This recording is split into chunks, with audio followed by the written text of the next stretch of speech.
There's risk in the everyday stuff. Just last week, we painted a whole church, long hallways, tons of doors. I think there's 50 or 60 doors, painted 4 coats to get to this dark color. At the end of the project, Scott, one of my guys starts using his thumbnail and finding out he can scratch through all of the paint on every single door. Good paint, applied correctly, no issues. Come to find out, it was oil-based paint used on the doors 10 years ago. We never checked. We didn't do a denatured alcohol test. We did not know we were painting over oil, primarily because our emerald urethane from Sherwin-Williams didn't separate. It gave us no indication we were painting over oil until we had a major adhesion problem. So I've got this huge risk problem. Now we've got this enormous cleanup, sand through, have to go back and prime simply because we didn't test the doors to see if they were painted in oil. Yeah. And that's the type of risk management I'm talking about. This is everyday painting. We do this every day. How do we as owners play that defense and say, guys, our protocol when we approach a new substrate and we don't know what the last coat was, we get out a rag and we do a test. Somebody skipped a step, right? And now you've got a big issue. Everyone just went to work and just didn't think about that there was going to be a big problem. And now it's a big problem, isn't it? Welcome back to the Success Beyond the Brush podcast, where we help painting contractors build real companies and not just stay busy. Today's conversation comes from a place that we are sure every business owner knows all too well.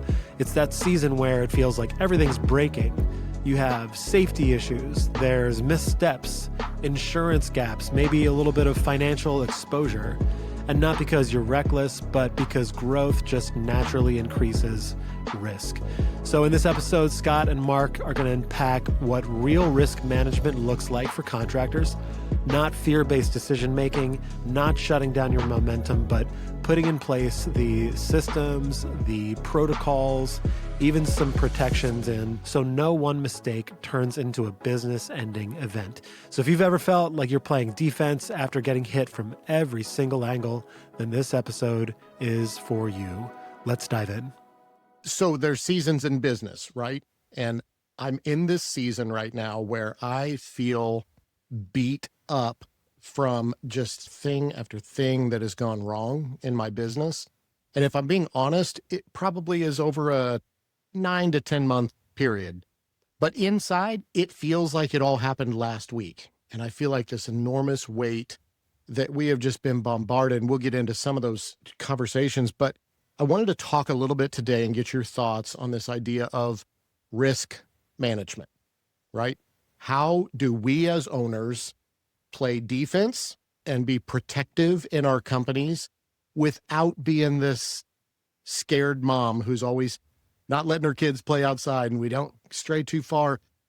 We have to have momentum. And most of us are entrepreneurs by nature, pushing and trying new things. It's kind of what got us to where we are. But the bigger you get, the more at risk you are. Your thoughts? Yeah, you're so right. And because I know your story, I know it's been a couple of unfortunate coincidences that has, brought you to this place. But I think that can happen, Mark. If we're not careful, we do things that are probably not wise, and we haven't really measured the cost. And this tension that we have of, how bad could it be? Or, well, go big or go home or whatever it is, right?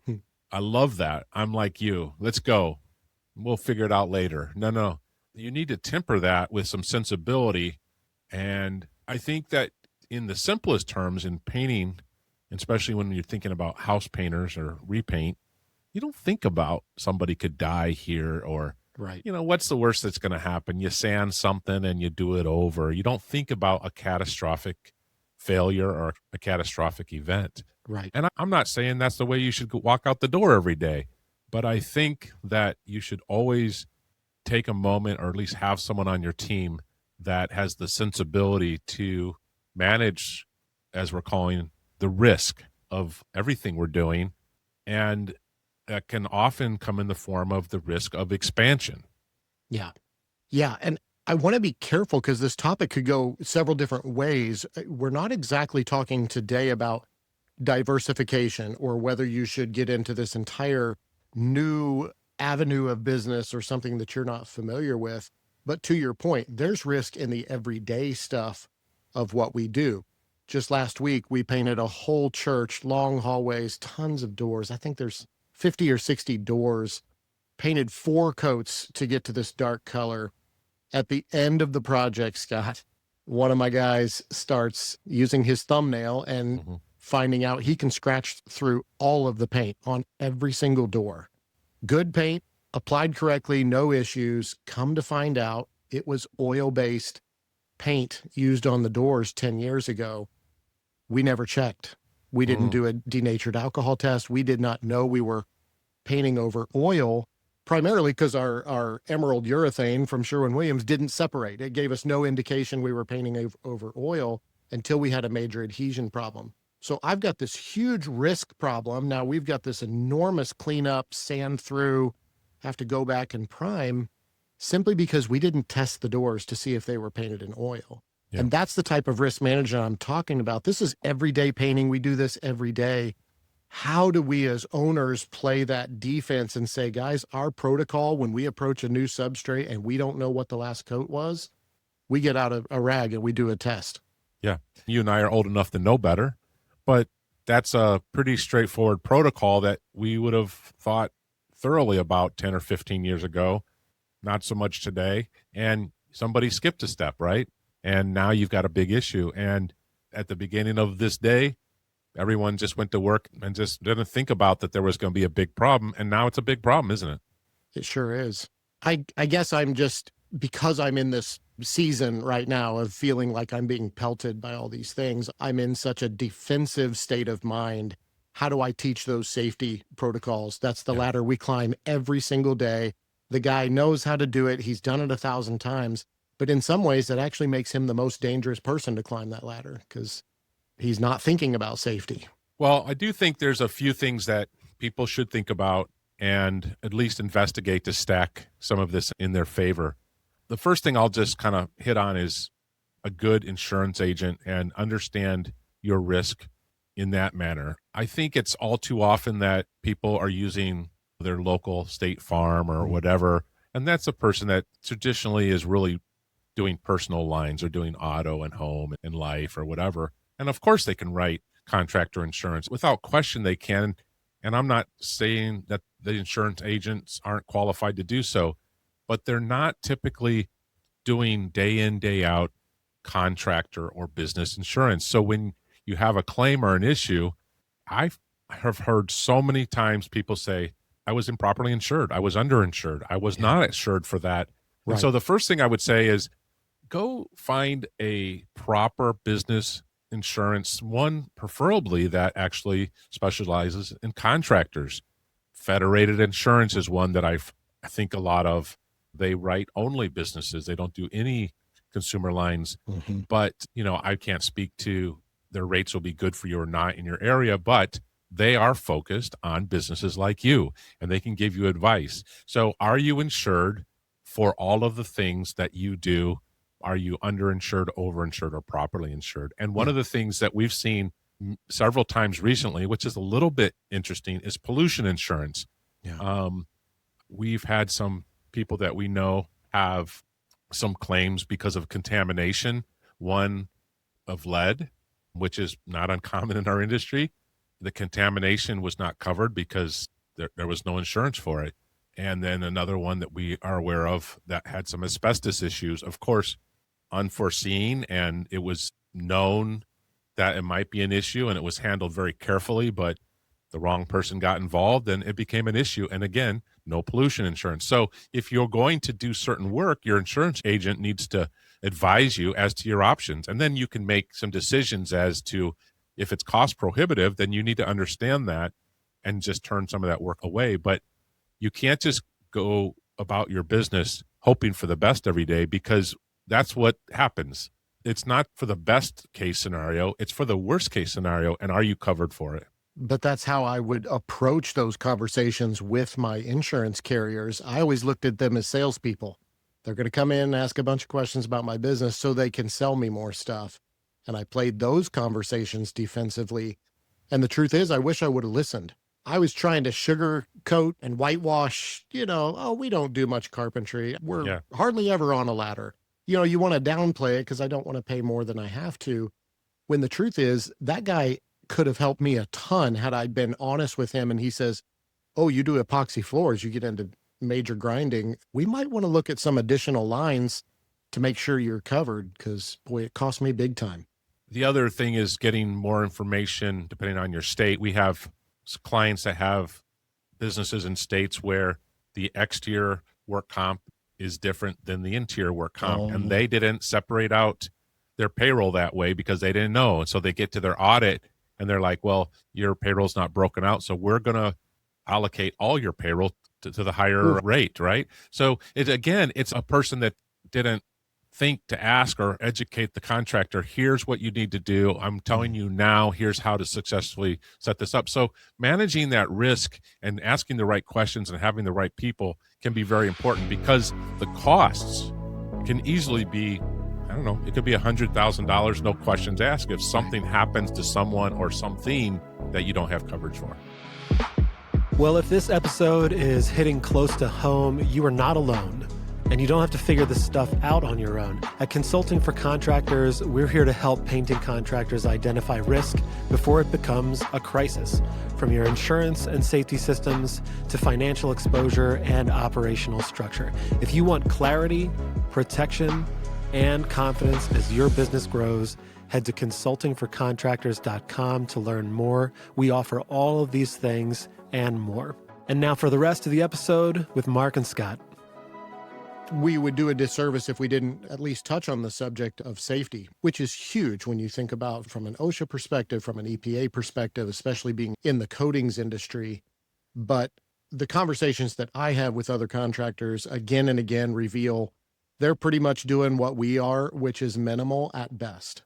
And I think we as a industry as a whole could do a lot better at making this constant, making it repeatable, and making sure we're documenting it very well. I do agree that there's quite often an under focus on safety, even the basics. So having a basic understanding of PPE and ensuring people use it, I think eyes and lungs are pretty important. And I don't say that in jest. I say that as, if you're the business owner, I would like you to think it's your responsibility to make sure people behave safely. Not so that you don't get in trouble with OSHA. It's so that they are safe and go home without an injury. Yeah. Now, of course, it will save you money. If you stay out of the hospital or out of urgent care or out of the industrial clinic, it's going to help. And if you don't have an OSHA fine, it's going to help. But how about the fact that you care about people? So, I see so many social media posts, pictures of their people in very unsafe setups. Now, we've all done that one extra step, or, oh, shoot, I just going to have to step on the top of this ladder for a second. But I don't put it on the internet. But, really having a good safety plan and enforcing it. Now, for those listening that are submodeled and say, well, that's not my problem, I think you would be a valued contractor to them if you would care and help them understand safety and hold them accountable to be safe when they're working on your job. Again, not because of the image or whatever, because sometimes things flow downhill. And so even sometimes you think all your T's are crossed and I's are dotted. If someone gets hurt, something happens, you still are going to be drug into it very likely. But how about just adding value to those people and say, hey, I'd like to help you be safe in this work, both today when you're working for me and tomorrow when you're working for someone else. I think that would really endear you, but it shows that you care about people. And I think your subs should be held to that account. When you're working on commercial sites, you're held to that level, and that's a general contractor employing you as a subcontractor. You walk on that site, you have to have your PPE, you have to have your safety glasses, you're vested, or whatever it is, right? And so I think really holding everybody that works for your company to that standard is really important. And it helps, as we're talking about today, manage the risk of being in business. Yeah, I couldn't agree more. When we not only have access to that PPE or that standoff or whatever it is that you're providing it, like it is here, we are encouraging you to use it. I can't put the glove on, but the pair of gloves are right there. It's obviously important to us. And I think an easy way to know is, your next staff meeting or crew leader meeting, you have your team together. If I were to walk into your team and just say, hey, what does the company actually care more about? Getting that job done as quickly as possible and beating hours, or you going home safe? the team knows. I mean, there's kind of those laughs and giggles around the room as like, yeah, I did some sketchy stuff today. We know the companies that incorporate this and have it as a serious, big part of their business, and the ones that, whatever, just get the job done. Don't really care. Well, I've been around long enough, as you have, that I've been involved with an OSHA inspection. Whew. And I have clients that have been part of them, and they can be quite unnerving. And I think everybody should be aware of the basics of a safe work environment, including competent persons, basic ladder training. One of the things that OSHA is going to ask is if you were trained. It's not just that you know how to use the ladder or a respirator. It's, you're wearing it. Okay. Why are you wearing it? I don't know. Do you know how to clean it? I don't know. No, I don't. Do you know how to store it? Yeah, I throw it in my trunk. Those are all violations. They could have shown up to the site and you could have been wearing it perfectly. But if you don't know why you're wearing it, how to use it, how to store it, those are all training issues. And that's as much of an issue as the fact that you weren't wearing one or you were. So I think that it wouldn't take much for a company to stay compliant to the 6 or 8 or 10 basic safety tenets that we use day in, day out. I don't think most of us are not doing crazy stuff like confined space or trenching or anything weird like that. It's basic stuff. And the OSHA process, if someone stops by your site or someone calls someone on you or whatever, it can be traumatic. And the same can be said for the EPA. If they show up, if you're in a situation where someone's complained because you're scraping lead chips all over the neighborhood and in their yard, and they get irritated and they call the health department on you or EPA, it's a big deal. And that's risk that you've taken on unnecessarily. And just your basic knowledge and some basic movement towards identifying these risks can really be helpful, including we don't do any houses built after 1978. A lot of people have made those statements and said, I'm just not going to do it. That's a management of your risk right there. So in addition to our insurance risk assessment, maybe our just general safety risk assessment, what might be some other opportunities that business owners should be assessing in their business as to their risk? I actually think that a lot of people have financial risk by writing bad contracts, by not being clear about scopes of work, about having things vague and open-ended. And especially, that I work with a lot of people as they're moving into the commercial world. It's a much different animal than residential. And there can be some people in that market, GC specifically, that can be kind of sharky. I think that there's some of them that are looking for people like you that don't know what they're doing, because they're going to bleed you out and you are going to be helpless because you're going to get broke and you'll start doing whatever it takes to get paid, or you'll discount or whatever it is. And so I think understanding a market or a service very clearly before you enter into it, or taking passes on projects that in our younger days we'd say this is going to make me rich, and now we know it actually just shy of bankrupt you.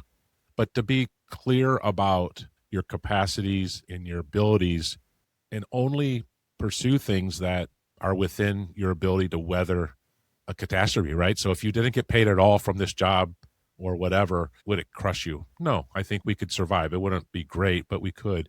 And so understanding your financial risk, and when you're signing a contract or when you're submitting a contract, how many people, I do work on a handshake, or you submit the proposal in, the proper estimate rocket or paint scout or whatever. We don't make them sign them, or it's okay. How many times have we heard this time we didn't have it signed, and this is the time where the client's a problem and they're not going to pay us, right? Right. I also think that we sometimes can let people manipulate us.